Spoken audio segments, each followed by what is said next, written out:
Hello, my name's Olu Osha. I like talking about American presidents, and I've been discussing the assassination of our 35th president, John F. Kennedy. And of course, I've taken the time to debunk the conspiracy theory that the mafia orchestrated and had John F. Kennedy assassinated. I'm continuing with that. I realize that as I've been discussing, um, I've been trying to debunk the mafia's role in the assassination of John F. Kennedy. I've had to go into the structure and the history of organized crime in America. My objective is not to glorify or glamorize organized crime. In showing their methods, how they operate. Like I said, they don't go after politicians or law enforcement. They're more given to uh, buying politicians and law enforcement, putting them on their payroll, as opposed to having them assassinated, which would just cause a law enforcement crackdown on their operations, which wasn't their goal. They wanted to be a going concern, and they were business people. I hope I haven't misrepresented that the mafia has an outsized influence on American politics or the American society. That's not my goal. So today, what I'm going to do is I want to also be able to show that the influence of the mafia has been curtailed today, and the government did make a deliberate effort to actually dismantle the tentacles, to dislodge the mafia from American business. Because I've shown how Carlos Marcello, Sam Giancana and whatnot, the mafia, the organized crime, they sort of infused uh, uh, they fused their operations with legitimate business, with big business, and they became virtually one and the same. But so I don't want to misrepresent, uh, uh, project an image that American big business is all controlled, or is all controlled by organized crime, or that law enforcement are all corrupt in America. So especially in light of my own personal experience with them, where I was swatted by members of law enforcement who filed false charges against me. So I'm going to show the work of Valiant, virtuous law enforcement and federal agents who took down and dismantled organized crime. Let me start with, of course, everybody knows Eliot Ness and the Untouchables. There's a movie I watched in Nigeria, The Untouchables. It starred Kevin Costner, and it's kind of interesting. By the way, in the Oliver Stone movie I talked about in an earlier video concerning the assassination of JFK, the movie's called JFK. Kevin Costner was the one who played Jim Garrison, the attorney. And in this movie, Untouchables, Kevin Costner again, he plays Eliot Ness. So Eliot Ness was a real life character, and he didn't work for the FBI. The FBI wasn't created then. It was subsequently created during his career. The FBI, I think, was organized around 1935. Al Capone was taken down in 1931 by the efforts of Eliot Ness. Now, Eliot Ness actually worked in the Prohibition Bureau, right? The Prohibition Bureau was intended to, it went after bootleggers, right? And you've heard people like Michael Franzese is a good resource. I watch his podcast. It's one of the resources I used. Of course, I also used Robert Blakey's works. I read his books. I read his works on organized crime. Robert Blakey was an attorney in the Department of Justice, and he went to get after organized crime. So anyway, uh, um, so Eliot Ness was in the Prohibition Bureau, and he went after bootlegging. And bootlegging, it is said, as Michael Franzese also said, sort of was responsible for the rise of organized crime, right? For rise of the mafia. Um, Bootlegging came about as a result of the Prohibition Act, the Volstead Act. So in the 18th Amendment, signed, the 18th Amendment, that was it came into law during the administration of President Woodrow Wilson, our 28th president. It prohibited the manufacture, sale, and transportation of alcohol. It made it illegal. And of course, this was what led to the inordinate rise and influence of the mafia, of organized crime. Bootlegging became an important source of wealth. So bootlegging was illegal manufacture and sale of alcohol, and this led to a ton of money was to be made during this time. Al Capone became one of the richest men in America. Al Capone ran the Chicago outfit, and of course, he was said to have been making over $100 million a year from bootlegging and some of his other activities. But bootlegging was the primary source of income. So bootlegging prohibition led to the rise, the growth of the mafia. The mafia went from just being organized crime went from just being corner thugs, right? Corner thugs and hoodlums committing petty crimes and robbery. It became a big business, and you can see Al Capone was one of the richest men in America in his day. In his prime, he was in his 20s, and he made over $100 million a year. Now, Eliot Ness was one of the guys. Of course, he led a group of people. They're called the Untouchables. They're called the Untouchables because they could not be they could not be bought. Now, in the movie Untouchables, contrary to the movie, Al Capone's men killed members of the Untouchables. This did not happen. That's just Hollywood sensationalism and exaggeration. The mob, again, like I said, they were more likely to buy law enforcement, put them on their payroll, than to have them killed. They could use intimidation and scare tactics. Nobody in the Untouchables team, they were a group of 10 agents, about 10 agents. None of them was killed. None of them was killed. So the reason they were called Untouchables was because they could not be bought, they could not be intimidated, they would not, take the money. Eliot Ness himself was said to have been offered by Al Capone $2,000 a week back then, $2,000 a week back then, to turn a blind eye to his bootlegging activities. $2,000 a week in September 2025 money is roughly $43,000. Imagine earning $43,000 a week, right? He would have been a very wealthy man, but Eliot Ness refused it. So it's a reason why the Untouchables people, were claimed, for being upright and virtuous. It is ironic though and sad because Eliot Ness died prematurely of a heart attack at the age of 54. He had a regrettable decline in his final years. He died of a heart attack at 54. He was penniless. He died penniless and alone, largely forgotten by society, unknown. He was so broke that his family could not even afford a burial, money for a burial plot for him. So he had to be cremated. However, he had been working on his memoirs and his book, which was only released posthumously. Untouchables, about his activities in law enforcement and bringing down Al Capone. So the fame he achieved was, after his death, and so an admirer would erect a cenotaph on his behalf. A cenotaph is sort of like a burial site, a memorial, to commemorate,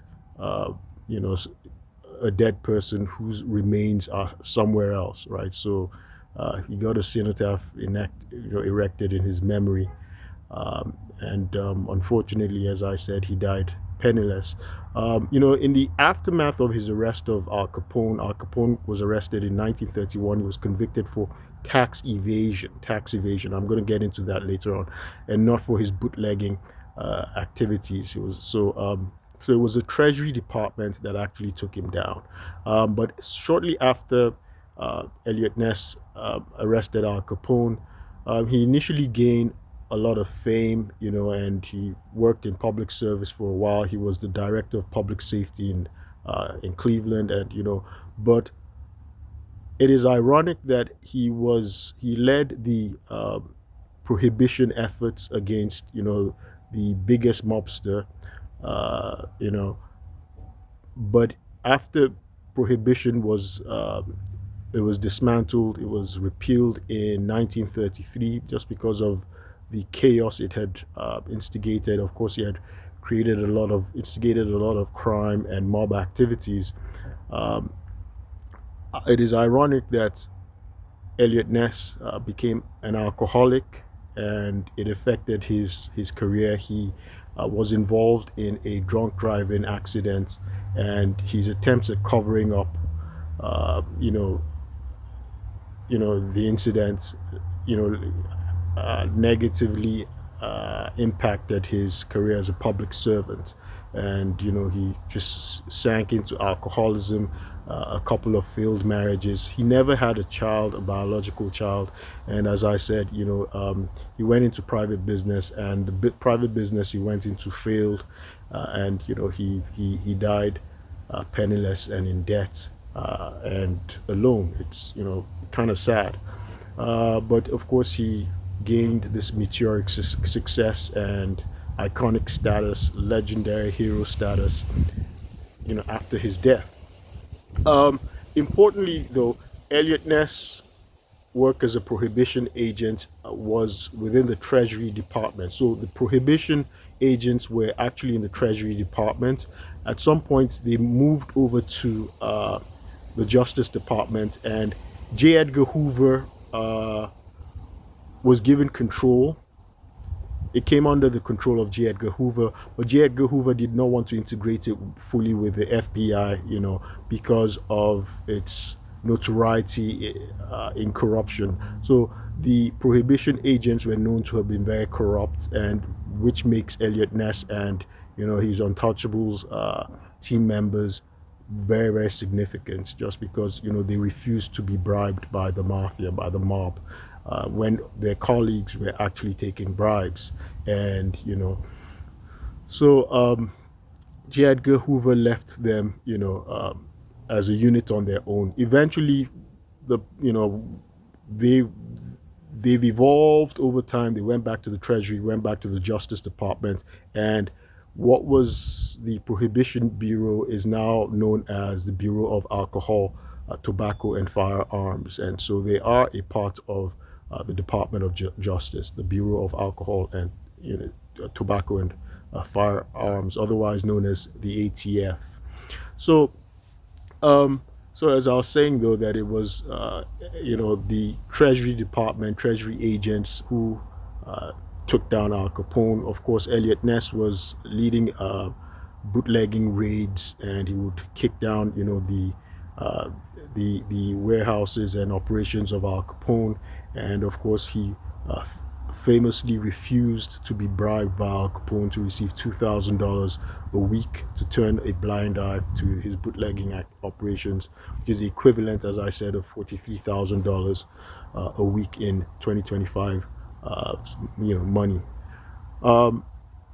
So his partners were these two guys, the people who assiduously went over Al Capone's books and operations to be able to make a case for tax evasion. One of them was Frank J. Wilson. Frank J. Wilson was an accountant. He doggedly would sit down and study Al Capone's books. Al Capone was quite smart about laundering his money, covering up, the details, and so it was very difficult. And their case, the Treasury's case, was to make a case that he had income that was not being taxed, right? of course, remember that there was the 16th Amendment that had created the income tax. And so this was the case they were going to make for tax evasion. And that's what Al Capone was convicted of in 1931.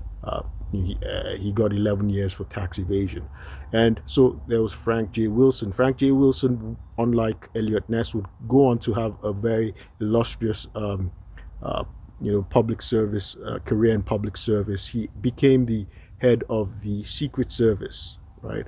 And another person who was part of Al Capone's team was his name was Elmer Lincoln Eyre. So Elmer Eyre would also go on to have an illustrious career in the federal government.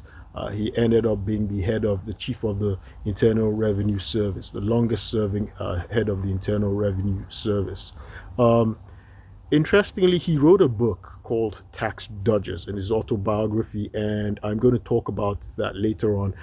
In fact, in his book, he mentioned how FDR weaponized the IRS against his opponents, right? And how FDR would use the Internal Revenue Service to start to investigate his opponents, his rivals, political rivals, for tax fraud and tax evasion, including Huey Long. I've mentioned Huey Long, who had, who invited the mob, the New York mob, to come and bring their slot machines to Louisiana, and including Andrew Mellon. Andrew Mellon, well, I've talked about him. He was the Treasury Secretary under Calvin Coolidge, under Herbert Hoover, and his tax policies may have instigated the stock market crash and the Great Depression. So he had these people investigated. So that's the book is called Tax Dodgers, and it was the autobiography of Elmer Eyre. Elmer Eyre was one of the people who was responsible for bringing down Al Capone. Right. So it's kind of interesting that organized crime. It seems that one has focused a lot on the Italians. There were other people who were there were other ethnic groups, and again, I don't want to be liable for stereotyping in Italians as having an affinity with crime. No, there were other groups, other ethnic groups who were involved in crime at that time, and it's just Italians. The main Italian protagonists in the mob at the time, they sort of modernized, revolutionized the structure of organized crime and made it a big business, corporate business. It took a corporate form. Now there were other, as I said, there were other ethnic groups who were involved in organized crime at the time. There was, there the Irish. For instance, the partner of Dutch Schultz. Dutch Schultz, by the way, was Jewish. The partner of Dutch Schultz was an Irishman named Joey No. He was an Irish, mobster, and there was also Mad Dog Call. He was another Irish gangster. So, there was other ethnic groups had their representation in organized crime as well. There were even Black American gangsters at the time. There was a guy called Ed Jones. Ed Jones ran the numbers rackets, what was called policy. It was sort of an illegal lottery that was common in black neighborhoods, right? It was called policy, and his business partner, another gambling boss called Theodore Rowe. So I mentioned how Sam Giancana, interestingly, Sam Giancana, seemed a very erratic, combustible figure. His nickname was Mooner or Momo, which meant madman, but he was very instrumental in making money for the Chicago outfit. Sam Giancana brought in money, and that was what contributed to his rise as a mafia boss, as the boss of the Chicago outfit. Despite the fact that he was actually just a public face, he was the public face or the figurehead of the mafia out of the Chicago outfit. the Chicago Mafia, which was called the Outfit. So he was the nominal head, and the real bosses, were more taciturn and were behind the scenes. That was Paul Ricca, who was in prison at the time, and of course there was Tony Accardo. But Sam Giancana's rise was because of his role in bringing in money. He was able to make money for the mafia, for the Chicago outfit. And one of the things he did was he persuaded Tony Accardo and the Chicago outfit that they should muscle out, that they should take over the illegal gambling of African American mobsters, and that included Eddie Jones. So they ran Eddie Jones out of town. Their illegal gambling activities was bringing in $25 million, right? It was a $25 million business, $25 million a year. So that was a huge sum of money. So Eddie Jones was run out of town. He had to flee to Mexico. He was a black American. And there was also Theodore Rowe. Sam Giancana had sent a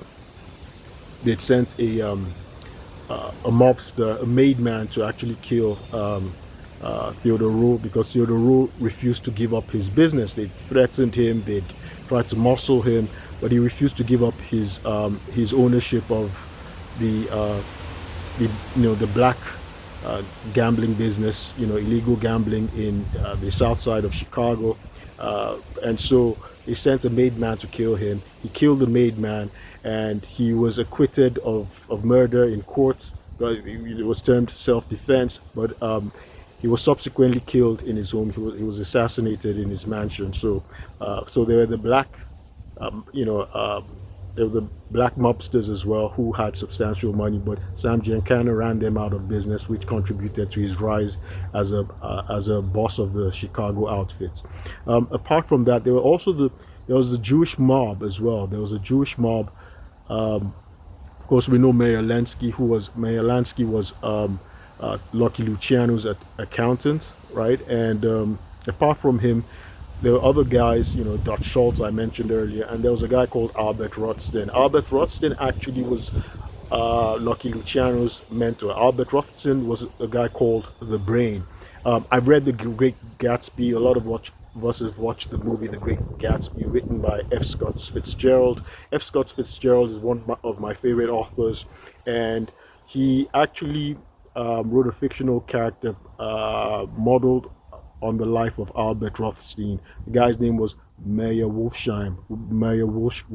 So that was, it was taken after it was portraying the life of a fictional account of the life of Albert Rothstein. So Albert Rothstein, we can say, was probably the pioneer or progenitor of sports betting, illegal gambling in sports, because he was said to have fixed the 1919 World Series.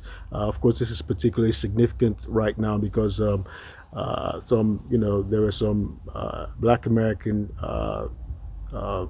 coaches who were arrested for for gambling, illegal gambling and sports betting, and they're under investigation. Of course, that's the Portland Trailblazers head coach, Chauncey Billups, and another former NBA player, Damon Jones. So Albert Rothstein, he was known for illegal sports betting, and in fact he was assassinated over a poker fixing scam, and his refusal to pay up debts on over some kind of sports betting scam. So there were all these groups. Interestingly, though, I mentioned Albert Rothstein being called the Brain, right? And he was said to have been the one who instigated the modernization of the mafia. And his mentor was he was mentor to Lucky Luciano. Now, Lucky Luciano He killed Maranzano, who had been capo di tutti capi, that was boss of all bosses of the mafia. He killed him. He didn't take that title. But Lucky Luciano created the commission, and the commission was sort of like a board of directors of the mafia, and they tried to resolve conflicts, and they tried to, make the mob bosses nationally work together. And he made it corporate, made it like a big business, and they cooperate together. People wonder and they ask who was more powerful, who was more influential, Al Capone or Lucky Luciano, since they were contemporaries, right? They were contemporaries. Al Capone went to prison for 11 years in 1931, and of course he never recovered because he had syphilis, right? And he had advanced stage syphilis, and so his brain was basically addled by the time he came out of prison. And Lucky Luciano was imprisoned in 1936 for his prostitution thing. He got 30 to 50 years, and he was subsequently deported for life to Italy.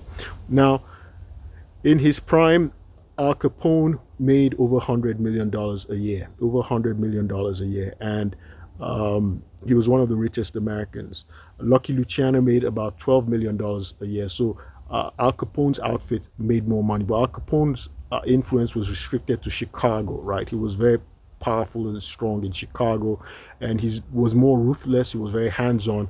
But Lucky Luciano's influence was more long-term. Lucky Luciano modernized the mafia, and he changed the structure of the mafia. He made it a big national business. He created the National Crime Syndicate. He got the mob bosses to all work together, including Chicago. The Chicago outfit became a part of the commission, and they got the whole mafia bosses nationally, internationally, to start to work together and cooperate, right? So Lucky Luciano created something that outlasted him, so that even when he was in prison, he continued to run the commission. He continued to run the mafia, right?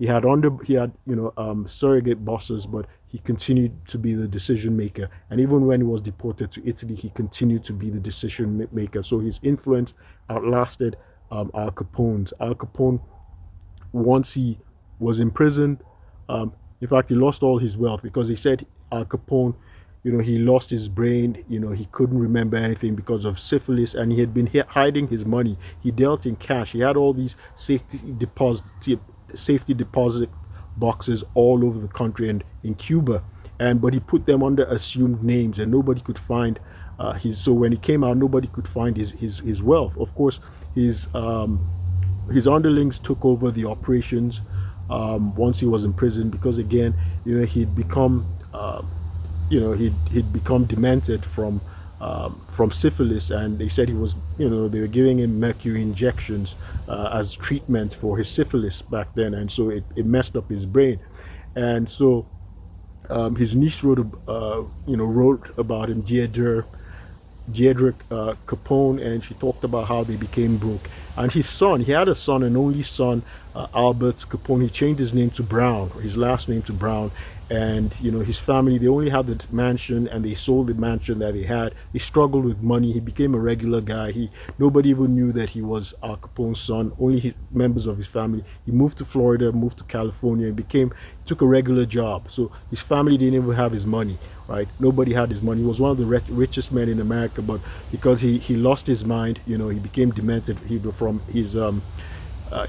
had this degenerative brain disease from his syphilis, and he couldn't remember anything, and so he couldn't remember where his money was.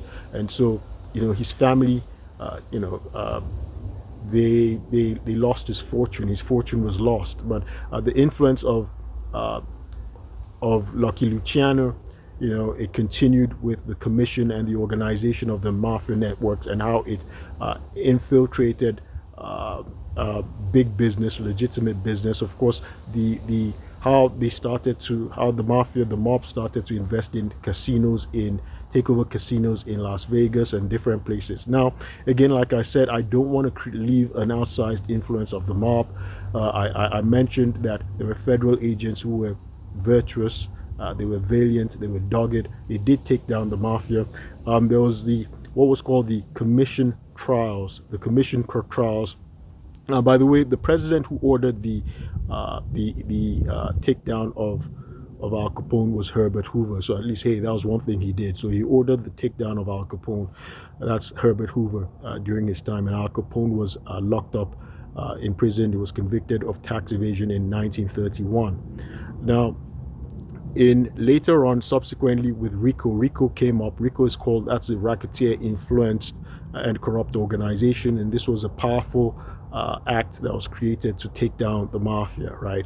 It basically went after the bosses, mafia bosses, because it was very difficult to get a prosecution of mafia bosses, or in fact any mobster, because if somebody was going to be a witness against them, they ended up dead, they ended up disappearing, or they were intimidated. And so the RICO was able to address that. So there was a commission trial.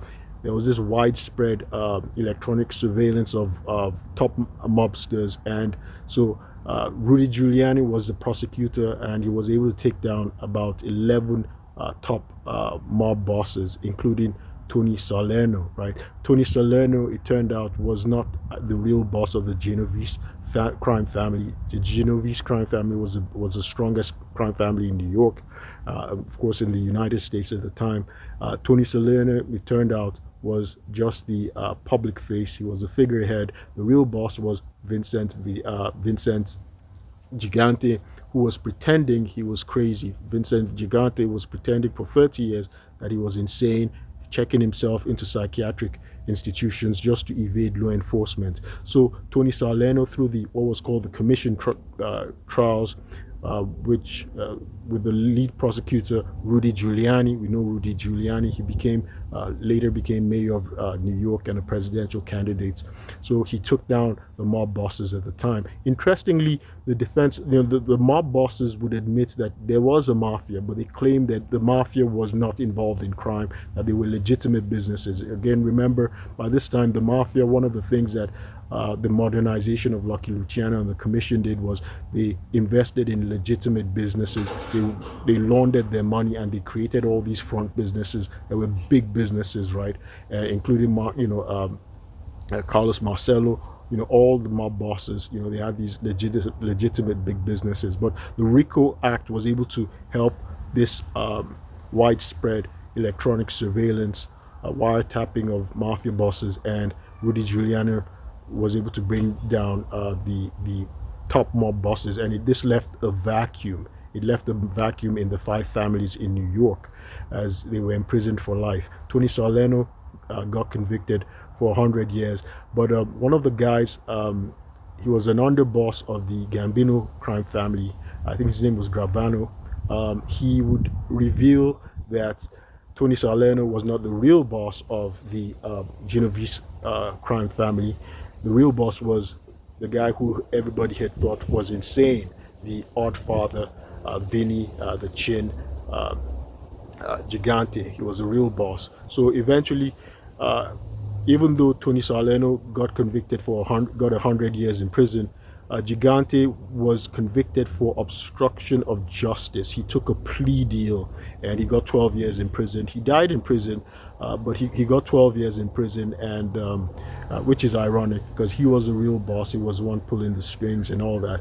By the way, there was the boss of the Gambino crime family. He was Paul Castellano.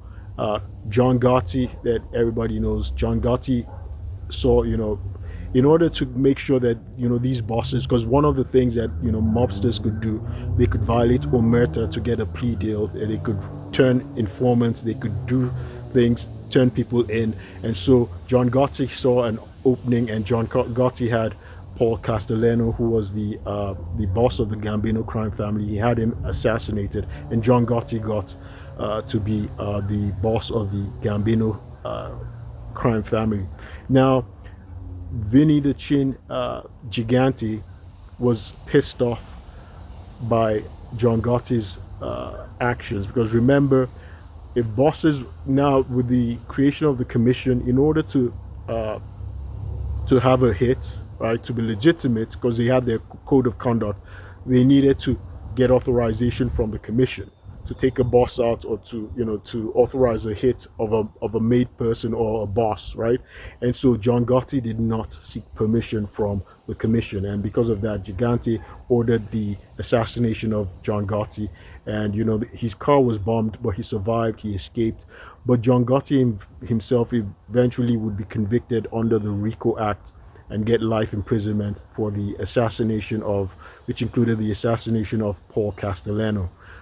So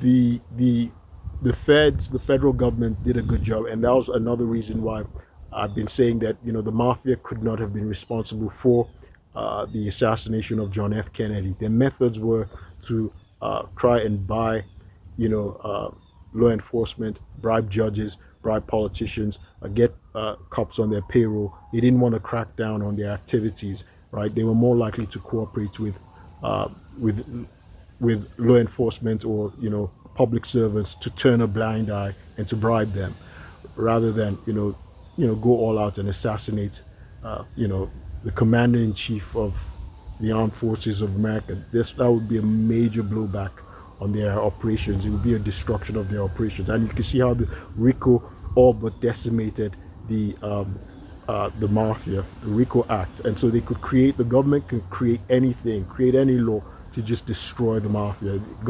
U.S. government is capable of doing that, and so the mafia, would not do that. They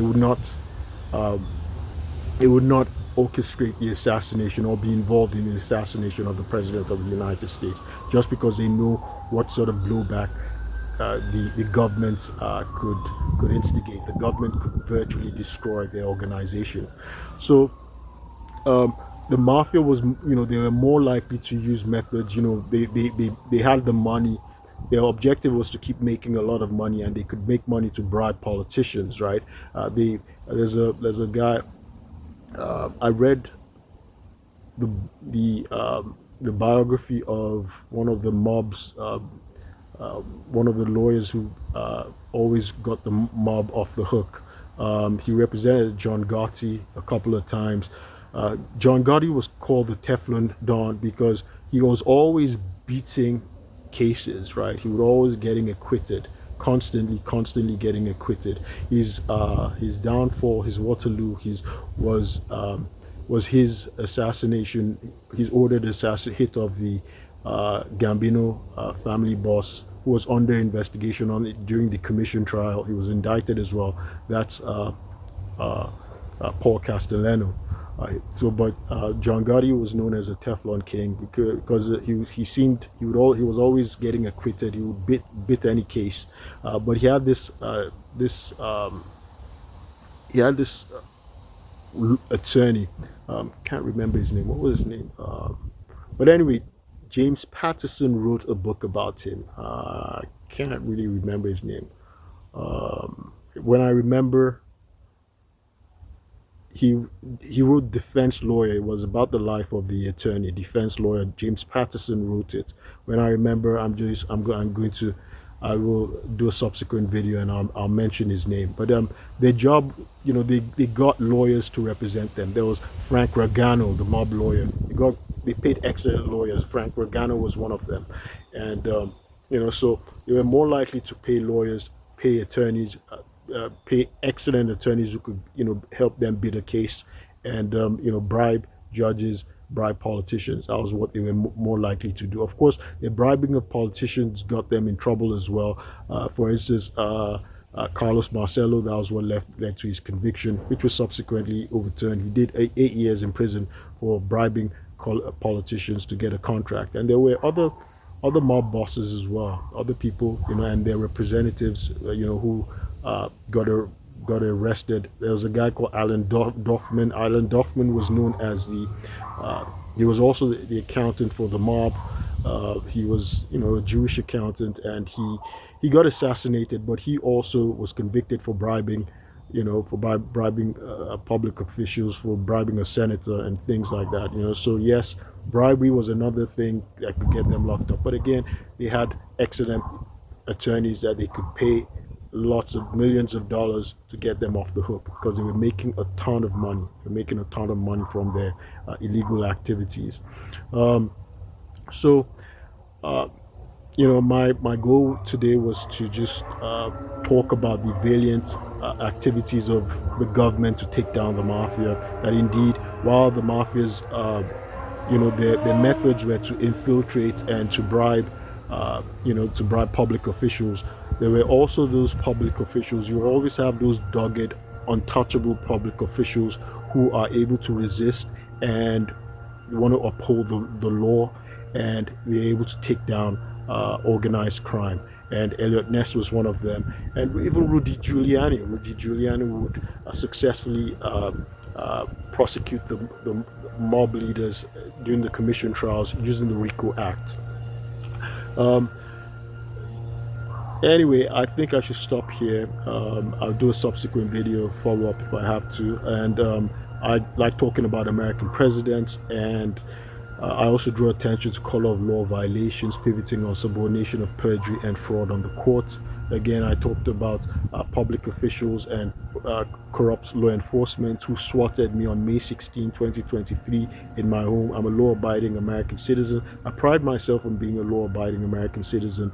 And of course, as of May 16, 2023, when I was assaulted in my home, I was raided by cops based on false allegations. It was a swatting in order to obstruct justice. I was an auditor in the Department of the Navy holding a top secret clearance, and I had reported public corruption of a team I was in. I reported them from corruption for fraud and misconduct, and this was under investigation. It was under investigation by the Office of Special Counsel. It was under investigation. I had filed an EEOC complaint. I'd filed an Inspector General complaint, and this was all under investigation. But I was retaliated against, and they used Montgomery County law enforcement, corrupt cops, and they used corrupt judges as well to do a false incompetency to stand trial orders to just try and impede the ongoing investigations and legal proceedings, to impede these things. And Montgomery County has corrupt judges, corrupt law enforcement, and a corrupt state attorney's office. So they've used misinformation, disinformation to obstruct justice and to violate my rights and detain me illegally. My name is Olu Osha. I'll keep you posted. Thank you.